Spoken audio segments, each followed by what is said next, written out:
గురుభ్యో నమః. నరదృష్టి సోకితే నల్లరాళ్ళు కూడా పగిలిపోతాయి అనే మాటను తరచూ వింటూ ఉంటాం.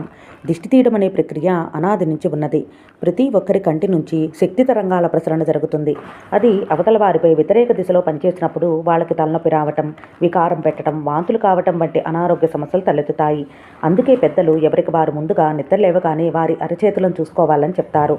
ఎందుకంటే చేతి మొదట్లో శ్రీ మహాలక్ష్మి, మధ్యలో సరస్వతీదేవి, చివర్న గౌరీదేవి కొలువే ఉంటారు. అరచేతిలో వారిని దర్శించిన తర్వాతే మిగతా వారిని చూడాలని, అప్పుడే పెద్దలకు దృష్టి దోషాలు తగలవని చెప్తారు.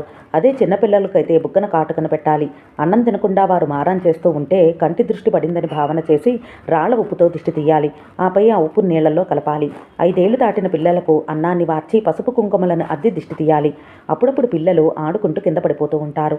అలాంటప్పుడు వారికి కొబ్బరికాయను చుట్టూ తిప్పి కొట్టడం, ఎర్ర నీళ్లను చుట్టూ తిప్పి పారబోయటం చేస్తే దృష్టి దోషాలు తొలగిపోతాయి అని చెప్తారు పెద్దలు.